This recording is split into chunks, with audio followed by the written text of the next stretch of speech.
All right, you guys, story time. I know that I started the llama book and I stopped it. It's pretty long, and I know it cut off right at the joke. And I know the jokes are my favorite, so I share them with you. So let's go back to the page on alpacas. And here was my joke. What did the llama say when it was going on vacation? Ha! It said, "I'll pack a bag." Get it? Alpaca? I'll pack a bag. All right, here we go. Let's go on to learn more about llamas. Lunchtime. Llamas are herbivores. They spend much of their day grazing on plants. Here's how their bodies process all that grub. First, they have a 3-chambered stomach. This system lets them eat grasses, leaves, and shrubs that are too tough for other animals. The food processor. As a llama grazes, food collects in its biggest stomach chamber, and it starts to break down. Chew on this. Hours later, the llama coughs up the glob of partly digested food called cud. It chews the cud to break it down further, then it swallows it again. Oh, it's extreme. A typical farm llama can eat up to 5 pounds of hay per day. Right here it says, this llama says, this is the last straw. I have a wacky fact for you. It's kind of gross, so get ready for it. Llamas in a herd, their group, they all poop in one pile. That keeps the rest of their grazing area clean. I guess as gross as it is, it's pretty nice that it's only in one area. All right, here's the joke. What did the llama say about the new girl at school? You got it. I've never met her before. Or herbivore. I've never met her. Yeah, you get it. All right, let's learn to speak llama. Llamas communicate by using sounds and body language. When the ears of a llama are relaxed, they point forward. I'm so sorry. It pins its ears back to show other llamas that it's nervous or scared. A curious llama makes a humming noise. If it senses danger, it warns the herd with a loud honking call that sounds like a squeaky toy. Llamas are famous for spitting when they're angry. They typically do this to other animals that are bothering them. They don't usually spit at people who treat them properly. When a llama is excited, it might jump up and down like a bunny. This happy hop is called pronking. Llamas can spit more than 10 feet. And guess what? They have really good aim. Growing in a herd. Llamas start to mate when they are 1 to 3 years old. They typically do this in the late summer. And here's what happens. The male llamas compete over the females. They bite and try to knock each other over. Llamas are mammals that grow their young inside their bodies. A female llama is pregnant for almost 11 months. The female gives birth to her baby, called a cria. The next summer, twins are very rare for llamas. I think this is the best joke of the whole book. What's a llama's favorite drink? You got it, lemonade. I think that's a good one. I'm going to tell that one to other people. Hello, world. A female llama typically has 1 cria each year. Llamas can live up to 25 years. Newborns usually weigh 15 to 30 pounds. Like all mammals, crias drink their mother's milk.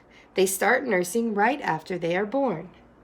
Crias are able to start walking within an hour of their birth.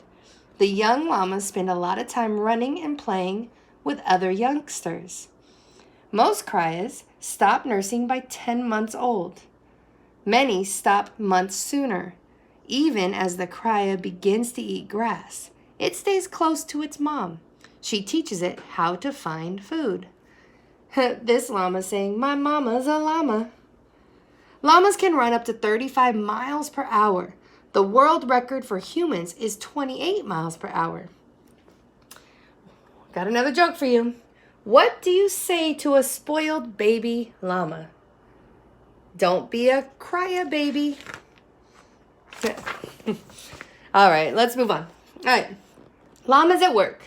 Llamas are often used as pack animals. They carry food and supplies for people climbing up and down mountain trails. I could sit here all day. If a llama is given too much to carry, it will simply sit down and refuse to budge. Once its load is lightened, the llama will start walking again. Wacky fact: hospitals sometimes bring in llamas to help cheer up sick patients. Llama help you with that. A large llama can travel 20 miles a day carrying up to 100 pounds. Most people wouldn't make it more than a few steps carrying that much weight. Llamas can't carry people, though, on their backs like horses do. Small children can sometimes ride, but most people should walk alongside a llama instead. Oh, here's another joke. So llamas carry a lot of things, but what's one thing a llama can't carry? A tune. You know, the tune of a song. Living in style. Llamas have plenty of personality. They make lots of funny faces. People sometimes celebrate them by dressing them in costumes and shaving their coats into unique styles. This llama saying red is definitely my color. These llamas look lovely.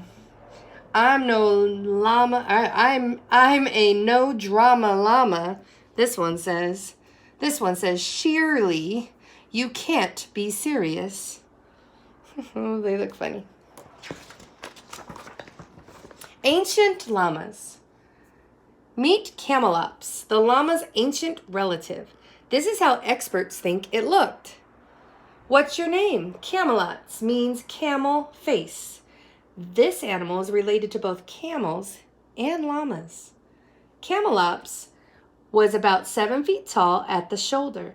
That's taller than most adult humans. I guess I see the resemblance, and says the camelops. Camelops and other llama relatives once roamed North America.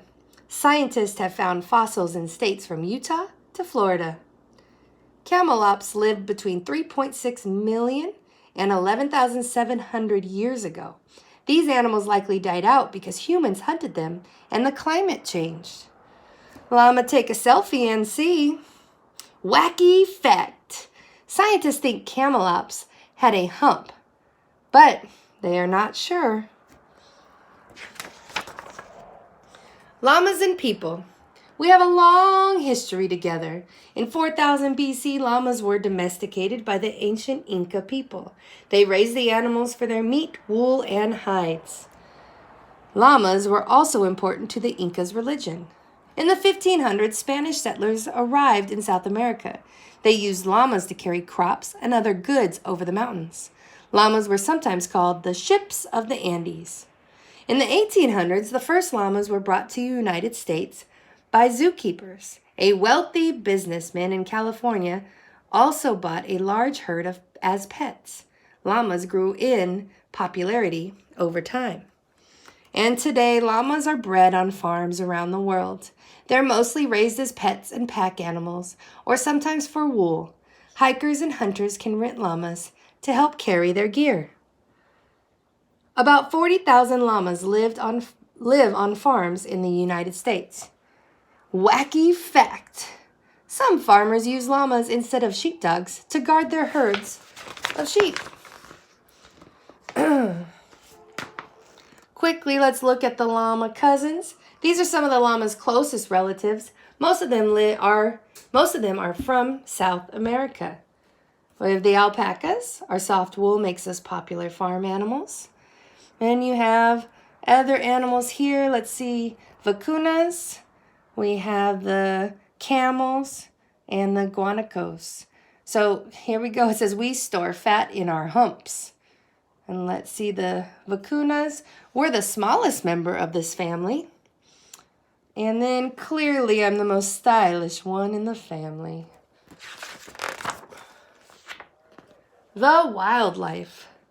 Llamas no longer live in the wild, but guanacos, their closest relatives, do. Check out the red areas on this map of the world. They show the guanacos still live where llamas came from. the mountains of South America. Up to 50 million guanacos once roamed this area in South America. Guanaco, meet my family. I get it. Helping the llama family. In the 1800s, people hunted many guanacos. People have also turned guanaco habitats into sheep farms. Today, only about 2 million guanacos remain in the wild. In the 1970s, authorities began protecting guanacos from hunting. Some countries promised to preserve wild areas while guanacos and other animals live, where they live. Over time, the numbers have started to rise again. I hope you enjoyed the funny llama book. See you later.